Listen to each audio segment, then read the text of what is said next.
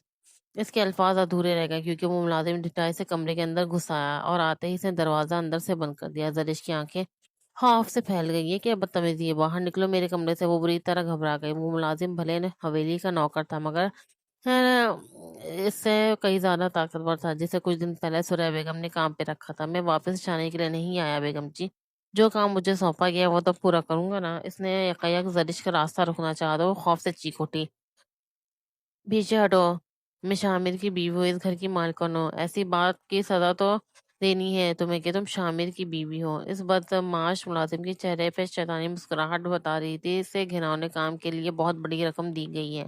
زرش نے خود کو بچانے کی آخری کوشش کی اور پاس پڑے ایک بھاری گلدان اٹھا کے پوری قوت سے اس ملازم کے سر پہ دے مارا۔ وہ ملازم سر پکڑ کے پیچھے ہٹا۔ کب تک بچو گی؟ انہوں نے تمہارا فیصلہ کر دیا ہے، میں نہیں تو کوئی اور، لیکن تمہارا وہ حال ہوگا کہ تم کہیں منہ دکھانے کے قابل نہیں رہو گی۔ وہ گراتا ہوا دوبارہ اس کی طرف بڑھا۔ یہاں سے بچانے والا کوئی نہیں تھا، اس لیے وہ اندھا دھند کمرے سے باہر بھاگی۔ پیروں میں جوتی تک نہ تھی، بس چادر سنبھالتی ہوئی پاگلوں کی طرح نیچے آئی اور اس کمرے کا دروازہ کھولا جہاں راج شامر اور اس کی نئی بیوی رکے تھے۔ وہاں بستر کی چادر بکھری ہوئی تھی، چاروں طرف پھول تھے مگر شامر وہاں نہیں تھا۔ اوپر سے وہ ملازم نیچے آ رہا تھا۔ اب زرش کے پاس کوئی راستہ نہیں تھا۔ وہ الٹے قدموں حویلی کے مرکزی دروازے سے باہر کی طرف بھاگ کھڑی ہوئی۔ حویلی نے اس وقت کوئی دوسرا ملازم یا چوکیدار موجود نہیں تھا، یعنی سارا جال پہلے سے تیار تھا۔ بھاگتے بھاگتے اس کے پاؤں سن ہونے لگے۔ وہ حویلی سے کافی دور نکل آئی تھی اور اب اس کی ٹانگیں جواب دے رہی تھی۔ آنکھوں میں اب تیرتے آنسو کی وجہ سے اسے راستہ صاف دکھائی نہیں دے رہا تھا کہ اچانک اس کا پیر ایک بھاری پتھر سے ٹکرایا اور وہ اندھے منہ سڑک پہ جا گری۔ ایک دردناک کراس کے ربوں سے نکلی۔ زمین سے سر ٹکرانے کے باوجود اس کا ماتھا زخمی ہو چکا تھا اور خون کی ایک لکیر اس کے چہرے پہ بہنے لگی۔ کیوں کیا میرے ساتھ شامر؟ مجھے مٹی میں ملا دیا آپ نے۔ گرتی پڑتی سڑک کے بیچوں بیچ بیٹھ گئی وہ۔ اس کی سانسیں اکھڑ رہی تھیں، وہ مزید نہیں بھاگ سکتی تھی۔ اس نے اپنے دونوں بازو گھٹنوں کے گرد لپیٹا اور سڑک کے پھوٹ پھوٹ کے رونے لگی۔ کافی دیر وہ وہیں بیٹھی روتی رہی مگر شامر وہاں نہیں تھا جو اسے سنبھالتا۔ آخرکار وہ ہمت کر کے اٹھی۔ اب حویلی لوٹنے کا تو سوال ہی پیدا نہیں ہوتا تھا، اس لیے اس سے اپنے والد کے گھر جانا تھا۔ اس کا بوڑھا باپ کئی سالوں سے عارضہ قلب میں مبتلا تھا۔ وہ تب تک چلتی رہی جب تک سڑک پر ایک فیملی نے اس کی حالت دیکھ کے اسے گاڑی میں لفٹ نہ دے دی۔ اپنے گھر کے دروازے پہ زرش کو اس حال میں دیکھ اس کے والد امجد صاحب ششد رہ گئے، مگر زرش کے چہرے پہ تو بربادی کی پوری داستان لکھی تھی۔ شامر نے دوسری شادی کر لی ابا جی، کیونکہ میں انہیں اولاد نہیں دے سکی۔ اس حویلی میں اب آپ کی بیٹی کا کوئی مقام نہیں رہا۔ اسے نڈھال انداز میں اپنے باپ کو سب بتا دیا۔ یہ سنتے ہی ہم جو صاحب جیسے سکتے میں آ گیا اور دل پکڑ کر زمین پہ گر پڑا۔ ابا جی پلیز اٹھیں، ایسا مت کریں، میرے پاس آپ کے سوا کوئی نہیں ہے۔ اس نے گھبرا کر اپنے والد کو جھنجھوڑا جن کا چہرہ نیلا پڑ رہا تھا۔ وہ دیوانہ وار باہر بھاگی۔ خوش قسمتی سے گلی میں ایک رکشہ جا رہا تھا۔ اس رکشے والے کی مدد سے وہ اپنے والد کو قریبی شفا خانے لے آئی۔ وہ شفا خانے نجی تھا، اس لیے استقبالیہ کاؤنٹر پر ہی زرش کو روک لیا گیا۔ وہ بار بار اپنے ہاتھ جوڑتی، آنسو صاف کرتی کہ لڑکی منتیں کر رہی تھی۔ دیکھیں میرے پاس اس وقت نقدی نہیں ہے، میں جس رکشے سے آئی ہوں اسے بھی میں نے اپنے سونے کی زنجیر اتار کے دی ہے۔ آپ پلیز یہ سونے کی انگوٹھی رکھ لیں اور میرے ابا کو داخل کر لیں، ان کی حالت بہت خراب ہے۔ کاؤنٹر پر بیٹھی لڑکی نے بیزاری سے اسے دیکھا۔ کیا ہو گیا بی بی؟ یہ تمہیں کوئی سونار کی دکان لگ رہی ہے؟ مریض کو داخل کرنے سے پہلے جا کر پیسوں کا بندوبست کرو۔ زرش نے مڑ کر اسٹریچر پر لیٹے اپنے باپ کو دیکھا جو آخری سانسیں لے رہا تھا۔ تم لوگ انسان ہو یا کسائی؟ جب پیسہ چاہیے تم لوگوں کو؟ کیا اس دنیا میں انسانیت ختم ہو چکی ہے؟ کہاں جاؤں میں اپنے بیمار باپ کو لے کر؟ وہ کاؤنٹر پر کھڑی زور سے چلائی۔ شامر کے دیے ہوئے سارے زخم ایک بار پھر ہرے ہو گئے۔ وہ اس بات سے بے خبر تھی کہ اس کی آواز سن کر وہاں موجود کئی لوگوں نے مڑ کے دیکھا تھا۔ وہیں شعبہ حادثات کی طرف جاتے ہوئے ڈاکٹر فہد نے بھی حیرت سے مڑ کے دیکھا۔ کاؤنٹر کے پاس کھڑی وہ بکھرے بالوں اور الجھے ہوئے حلیے والی لڑکی جس کے چہرے پہ آنسوؤں کے نشان تھے، وہ اسے دیکھتا رہ گیا۔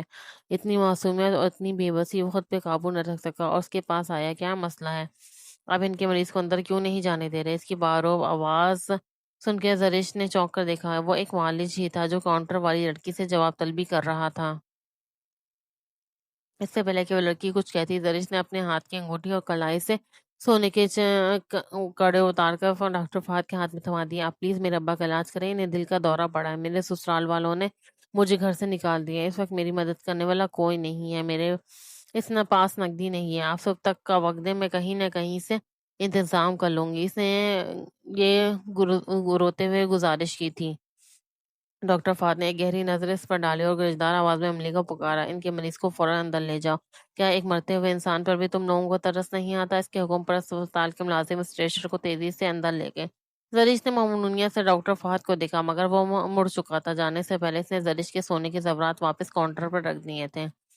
کاؤنٹر والی لڑکی نے نرم لہجے میں زرش سے کہا، تمہاری قسمت اچھی ہے کہ ڈاکٹر فہد آج یہاں موجود ہے۔ وہ اسپتال کے مالک اور چیف سرجن ہے، وہ کبھی کبھار ہی یہاں آتے ہیں۔ اب تمہارے والد کا علاج بالکل مفت ہوگا۔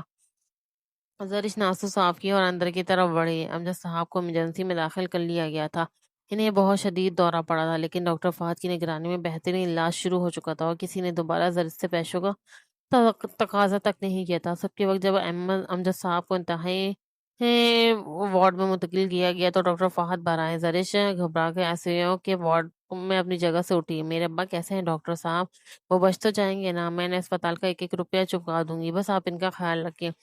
ڈاکٹر فہد نے اس کی بھیڑی آواز سن کر نرمی سے کہا، کیا آپ سے کسی نے دوبارہ پیسوں کا ذکر کیا ہے؟ زرش نے نفی میں سر ہلا دیا۔ تو پھر دوبارہ اس کا ذکر مت کیجیے گا۔ امجد صاحب کی حالت ابھی نازک ہے، اس لیے انہیں زیر نگرانی رکھنا ہوگا۔ آپ چاہیں تو اپنی گھر جا سکتی ہیں یا کسی رکشہ یا کسی رشتہ دار کو بلا لیں۔ زرش نے سر جھکا لیا۔ میرا کوئی رشتہ دار نہیں، ابا کے ساتھ بس میں ہی اکیلی ہوں۔ اس کی آواز کا درد ڈاکٹر فہد کے دل کو چھو گیا۔ اس نے دیکھا کہ وہ شدید تھکن کا شکار ہے۔ ٹھیک ہے، پھر مجبوری میں آپ کو یہیں رکنا ہوگا۔ ڈاکٹر فہد کی شخصیت بے حد بااثر تھی۔ سفید کوٹ انہوں نے اپنے بازو پہ ڈال رکھا تھا اور وہ گھر جانے کے لیے تیار تھے۔ زرش نے شیشے کے پارے سے اپنے باپ کو دیکھا اور کرسی پہ پاؤں سمیٹ کر بیٹھ گیا، اور وہیں اس کی آنکھ لگ گئی۔ کچھ گھنٹوں بعد جب ڈاکٹر فہد دوبارہ راؤنڈ پر آئے تو انہوں نے زرش کو کرسی پر سر ٹکائے سوتے ہوئے پایا۔ اس کے قریب جانے پر زرش کی آنکھ کھل گئی۔ آپ کو کچھ دستاویزات پر دستخط کرنے ہوں گے، ہمیں صحت کا فوری آپریشن کرنا ہوگا۔ زرش اٹھ کھڑی ہوئی، مگر اس سے پہلے کہ وہ جاتی وارڈ سے گھبراتی ہوئی باہر آئی۔ ڈاکٹر صاحب، مریض کی حالت اچانک بگڑ رہی ہے، پلیز جلدی آئیں۔ زرش کے پاؤں تلے زمین نکل گئی۔ ڈاکٹر فہد تیزی سے اندر داخل ہوا۔ شیشے کے اس پار زرش صاف دیکھ سکتی تھی کہ معالجین کی ٹیم کس طرح اس کے باپ کی اکھڑتی سانسوں کو بحال کرنے کی کوشش کر رہی ہے۔ ابا جی، پلیز ایسا مت کریں، میں اس دنیا میں بالکل تنہا رہ جاؤں گی۔ وہ وہیں کھڑی روتی رہی، مگر کچھ ہی دیر بعد جب ڈاکٹر فہد باہر نکلے تو ان کے چہرے پہ بے سکونی چھائی ہوئی تھی۔ مجھے افسوس ہے زرش، آپ کے والد اب اس دنیا میں نہیں رہے۔ یہ سنتے ہی جیسے زرش پہ پہاڑ ٹوٹ پڑا، وہ بے ہوش ہو کر گرنے لگی، مگر ڈاکٹر فہد کے مضبوط بازو نے اسے زمین چھونے سے پہلے ہی سنبھال لیا۔ جب زرش کو ہوش آیا تو اس کا دماغ سنتا، کوئی مسلسل اس کا نام پکار رہا تھا، ہوش میں آؤ زرش، 3 دن ہو گئے ہیں تم بے ہوش ہو۔ ہم نے تمہارے والد کی تدفین اور تمہاری آخری رسومات سرکاری طور پر ادا کر دی ہیں۔ مجھے بتاؤ، کیا کوئی ہے جس کے اطلاع دینی ہے؟ زرش نے ڈوبتی آواز میں کہا، ہمارا کوئی نہیں ہے ڈاکٹر صاحب، شامر نہیں آئے گا، وہ تو اپنی نئی بیوی کے ساتھ۔ اس کے الفاظ لبوں پہ ہی دم توڑ گئے اور وہ دوبارہ بے ہوش ہو گئی۔ ڈاکٹر فہد نے اس بے بس لڑکی کو دیکھا جس کے ہاتھ میں ڈرپ لگی ہوئی تھی۔ اس نے ساتھ کھڑی نرس کو اسپتال کے رپورٹ دکھاتے ہوئے کہا، یہ جس ذہنی دباؤ اور کمزوری کا شکار ہے، انہیں ہر قسم کی پریشانی سے دور رکھنا ہوگا، ورنہ ان کی جان کے ساتھ ساتھ ان کے بطن میں پلنے والے بچوں کو بھی شدید نقصان پہنچ سکتا ہے۔ زرش اس حقیقت سے بالکل بے خبر تھی کہ جس خوشی کے لیے اس نے 4 سال تانے سہے اور اپنا گھر کھو دیا، اور وہ نعمت اب اس کی جھولی میں ڈال دی گئی تھی۔ 6 دن بعد جب زرش مکمل ہوش میں آئی تو ڈاکٹر فہد نے کمرے میں داخل ہو کر کہا، لیٹی رہو، تمہارے لیے ابھی آرام بہت ضروری ہے۔ زرش نے کمزور آواز میں کہا، آپ کا بہت احسان ہے ڈاکٹر صاحب، آپ نے میرے ابا کا اور میرا علاج کیا، اب مجھے یہاں سے جانا چاہیے، میں کہیں نوکری کر کے آپ کے ہسپتال کا قرض اتار دوں گی۔ ڈاکٹر فہد مسکرا دی، اس حالت میں نوکری کرو گی جس میں خون کی شدید کمی ہے؟ تم خود کو سنبھال نہیں پا رہی تو کام کیسے کرو گی؟ زرش چڑ گئی، اس کی حالت سے کیا مطلب؟ بیمار تو سبھی ہوتے ہیں، پر کام تو کرنا ہی پڑتا ہے۔ ڈاکٹر فہد نے اس کی یہ اکھڑی رنگت کو دیکھا، میرا مطلب ہے کہ تم امید سے ہو، کیا تمہیں اس بات کا علم نہیں تھا؟ زرش نے چونک کر دیکھا، کیا کہا آپ نے؟ میں ماں بننے والی ہوں؟ یہ کیسے ممکن ہے؟ اس کا پورا وجود لرز گیا تھا۔ کیوں یہ ممکن نہیں؟ تم شادی شدہ ہونا، تم بے ہوشی میں مسلسل شامر کا نام لیتے رہی، تو پھر اتنے حیران کیوں ہو؟ زرش نے بے اختیار اپنے پیٹ پہ ہاتھ رکھا، اس کی آنکھوں سے آنسو بہنے لگا۔ وہ بستر سے نیچے اتری، مجھے ابھی یہاں سے جانا ہے۔ ڈاکٹر فہد نے اس کا راستہ روکا، کہاں جاؤ گی؟ شامر کے پاس؟ تم کہو تو میں اسے یہاں بلا لیتا ہوں، مجھے اس کا رابطہ نمبر دو۔ زرش پڑ پڑی، آپ کیوں کر رہے ہیں یہ سب میرے لیے؟ میں آپ کی کیا لگتی ہوں؟ آج کے دور میں اتنی ہمدردی کی کیا وجہ ہے؟ ڈاکٹر فہد نے خاموشی سے اسے دیکھا اور ایک قدم پیچھے ہٹ کر اسے راستہ دے دیا، جہاں زریش اپنے چہرے کو دونوں ہاتھوں میں چھپا کر پھوٹ پھوٹ کر رو دی۔ میں کہاں جاؤں؟ اس شخص نے چند دن میں بھی میرا انتظار نہیں کیا، یہ بچہ میں بھی تو اسے دے سکتی تھی، پھر اس نے دوسری شادی کیوں کی؟ ڈاکٹر فہد کو اس کی آنکھوں دیکھ کر دلی تکلیف ہو رہی تھی، جو اس نے انتہائی نرمی سے کہا، تم کہیں نہیں جاؤ گے زرش، یہ ہسپتال میرا ہے۔ یہاں کی خواتین کے وارڈ کے ساتھ ہی ہمارے عملے کے رہنے کے لیے رہائش گاہیں بنی ہے، تم وہاں رہو اور اسپتال کے دفتری کاموں میں میرا ہاتھ بٹاؤ، میں تمہیں باقاعدہ ماہانہ تنخواہ دے دوں گا، کیا یہ تمہیں منظور ہے؟ زرش نے اس فرشتے صفت انسان کو دیکھا اور آہستہ سے سر ہلا دیا۔ اگلے دن اسپتال کی ایک ممبر آیا، عذرا بی بی اسے اس کمرے میں لے کے گئی جو صاف ستھرا اور پرسکون تھا۔ انہوں نے کہا، ڈاکٹر صاحب نے تمہارا خاص خیال رکھنے کا حکم دیا ہے، تم کل سے دفتر کا کام سنبھال سکتی ہو۔ کمرے میں اکیلی بیٹھی اس کا زرنش کو شامر سے پہلی بار شدید نفرت محسوس ہوئی۔ میں بانجھ نہیں تھی شامر، 4 سال تک تم اور تمہاری ماں مجھے تانے دیتے رہے، یہ تھی تمہاری محبت، بس چند دن بھی صبر نہ کر سکے۔ اس نے فیصلہ کیا کہ وہ شامر کو ہمیشہ کے لیے بھول جائے گی اور اپنی نئی زندگی شروع کرے گی۔ وقت پر لگا کے اٹھتا رہا۔ زرش اسپتال کے ماحول میں ڈھل چکی تھی اور کمپیوٹر پر مریضوں کا ڈیٹا اندراج کرنے کا کام کرتی تھی۔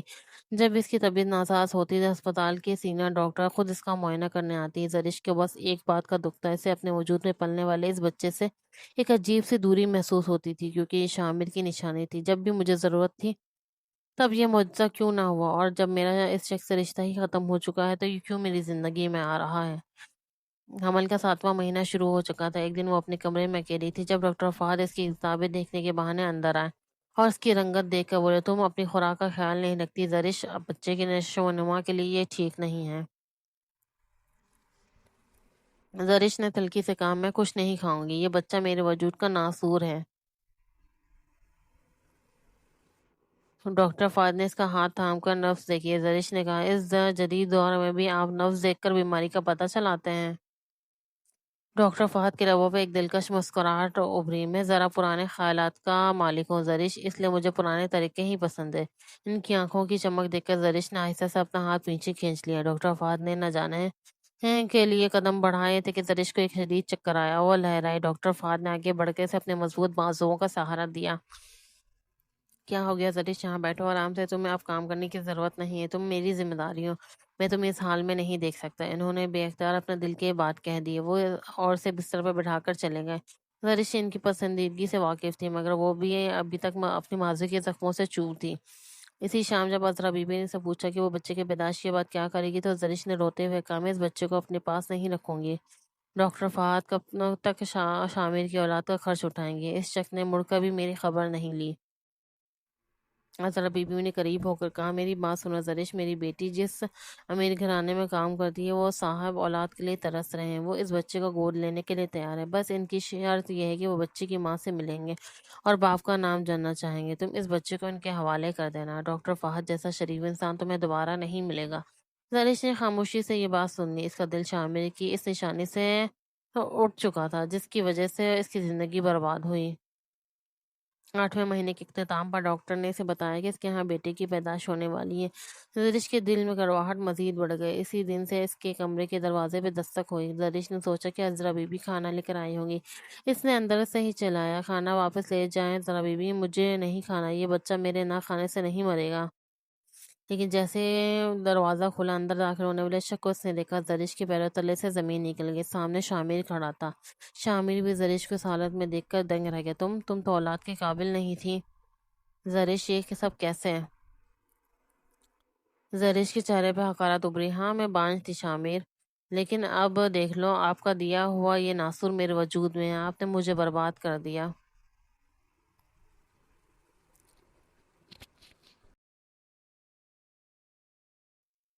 شامر نے آگے بڑھ کے کہا، مجھے معاف کر دو زرش، پلیز میرے ساتھ واپس حویلی چلو، میں نے تمہیں کہاں کہاں نہیں ڈھونڈا، میں نے دوسری شادی صرف خاندان کے لیے کی تھی، کوئی گناہ نہیں کیا تھا۔ وہ آج بھی اپنی غلطی کا دفاع کر رہا تھا۔ زرش نے دیوار کا سہارا لیتے ہوئے کہا، چلے جاؤ یہاں سے، مجھے تمہاری شکل بھی نہیں دیکھنی ہے۔ شامر نے ضد کی، میں واپس نہیں جاؤں گا، جس امیر شخص کو عذرا بی بی نے اسے بچے کو گود لینے کے لیے بلایا ہے وہ شخص میں ہی ہوں۔ یہ میری خوش قسمتی ہے کہ مجھے میری بیوی اور میری اپنی ہی اولاد مل گئی۔ وہ جیسے زرش کے قریب آیا، زرش کے پیٹ میں ایک شدید مرور اٹھا اور وہ ضرورت کی شدت سے زمین پر بیٹھ گئی۔ یہ زچگی کا درد تھا۔ زرش کی چیخیں سن کے عذرا بیوی اور ان کے پیچھے ڈاکٹر فہد تیزی سے کمرے میں داخل ہوئے۔ زرش تڑپ رہی تھی۔ ڈاکٹر فہد نے فوراً سے اسے اپنے بازوؤں میں اٹھا لیا۔ اسے فوراً آپریشن تھیٹر منتقل کرو، زچگی کا وقت پہلے آ گیا ہے اور بچہ خطرے میں ہے۔ شامر نے جلن اور غصے سے ڈاکٹر فہد کو دیکھا، جو زرش کو اٹھائے جا رہا تھا، مگر وہ کچھ نہ کر سکا۔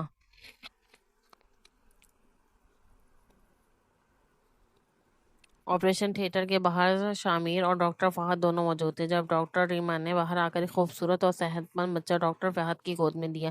مبارک ہو، 8ویں مہینے کی پیدائش کے باوجود بچہ بالکل ٹھیک ہے، لیکن زرش کا بلڈ پریشر ابھی نارمل نہیں ہوا ہے، انہیں زیر نگرانی رکھنا ہوگا۔ شامر نے جلدی سے آگے بڑھ کر بچہ ڈاکٹر فہد کے ہاتھوں سے چھین لیا۔ یہ میرا بیٹا ہے، اسے اٹھانے کا حق صرف میرا ہے۔ ڈاکٹر فہد کچھ نہ بولے اور خاموشی سے ڈاکٹر ریما سے زرش کی حالت کا پوچھنے لگے۔ اگلی صبح جب زرش کو ہوش آیا تو اس نے ڈاکٹر فہد کو اپنے سرہانے پایا۔ اس نے اشارے سے پانی مانگا۔ ڈاکٹر فہد نے اسے سہارا دے کر پانی پلایا۔ زرش نے بےتابی سے پوچھا، میرا بچہ کہاں ہے؟ وہ ٹھیک تو ہے نا؟ ڈاکٹر فہد نے مسکرا کر کہا، تم تو اسے دنیا میں لانا نہیں چاہتی تھی۔ اب اتنی بےتابی کیوں؟ زرش خاموش ہو گئی۔ بچہ گود میں آتے اس کی تمام نفرت ممتا میں بدل چکی تھی۔ بچے کو شامر پیدا ہوتے ہی اپنے ساتھ لے گیا ہے۔ زرش یہ سنتے ہی زرش تڑپ اٹھی۔ وہ میرا بچہ مجھ سے چھین کے لے گیا، پلیز میرا بچہ مجھے واپس لا کر دیں۔ ڈاکٹر فہد نے اسے سنبھالا، پرسکون ہو جاؤ، یہ میرا اسپتال ہے، میری اجازت کے بغیر یہاں سے کوئی پرندہ بھی پر نہیں مار سکتا۔ بچہ نرسری میں ہے۔ میں نے دلاسا دینے کے لیے جھوٹ بولا تھا، شامر کو یہاں میں نے ہی بلایا تھا زرش، کیونکہ جب تم میرے پاس آئی تھی میں نے تمہارے سسرال کی تمام حقیقت معلوم کر لی تھی۔ اس کی دوسری بیوی سے چھوڑ کے جا چکی ہے۔ اس نے کیا کیا وہ تمہیں شامر خود بتائے گا۔ مجھے تمہارا گھر اجڑتا ہوا اچھا نہیں لگا، اس لیے میں نے عذرا بی بی کے ذریعے سے یہاں بلایا تھا۔ تم اپنا گھر دوبارہ بسا لو، تمہاری اصل جگہ وہ حویلی ہے، یہ اسپتال نہیں۔ ڈاکٹر فہد نے انتہائی شکستہ دل کے ساتھ یہ الفاظ کہے اور کمرے سے باہر نکل گئے۔ شامر کمرے میں داخل ہوا۔ اس کے ہاتھ میں ایک بڑا سا گلدستہ تھا۔ میرے ساتھ واپس چلو زرش، اب تمہیں کوئی دکھ نہیں ملے گا، امی کا بھی انتقال ہو چکا ہے اور رملہ بھی اپنے گھر کی ہو گئی ہے۔ زرش نے اسے دیکھا۔ اس کا دل ڈاکٹر فہد کی اس رویے پہ رو رہا تھا کہ انہوں نے اتنی آسانی سے اسے شامر کے حوالے کر دیا۔ ہسپتال سے رخصت ہوتے وقت تمام معاملہ زرش کو الوداع کہہ رہا تھا، مگر ڈاکٹر فہد وہاں کہیں موجود نہیں تھے۔ وہ گاڑی میں بیٹھ کر دوبارہ سے حویلی کی طرف روانہ ہو گئی، جہاں سے کبھی وہ اپنی جان بچا کر بھاگی تھی۔ حویلی پہنچتے ہی زرش کو اس کے ملازم کی بدتمیزی یاد آئی، تو اس نے کرواہٹ سے پوچھا، آپ کی دوسری بیوی کہاں ہے شامر؟ شامر نے رک کر بتایا، نمرا اور امی کے درمیان روز جھگڑے ہوتے تھے۔ نمرا صرف اس کی دولت کی بھوکی تھی، میں نے بہت سی جائیداد اس کے نام بھی کی، لیکن ایک دن ان کا جھگڑا اتنا بڑا کہ نمرا نے باورچی خانے کی چھری امی کے سینے میں گھونپ دی۔ امی موقع پہ ہی دم توڑ گئی اور نمرا اب جیل میں ہے۔ وہ کبھی تمہاری جگہ نہیں لے سکتی زرش۔ زرش نے حویلی کے وسط میں کھڑے ہو کر کہا، میری جگہ نہیں لے سکتی تھی، پھر بھی آپ اسے کمرے میں لے آئے جہاں میں نے آپ دونوں کو دیکھا۔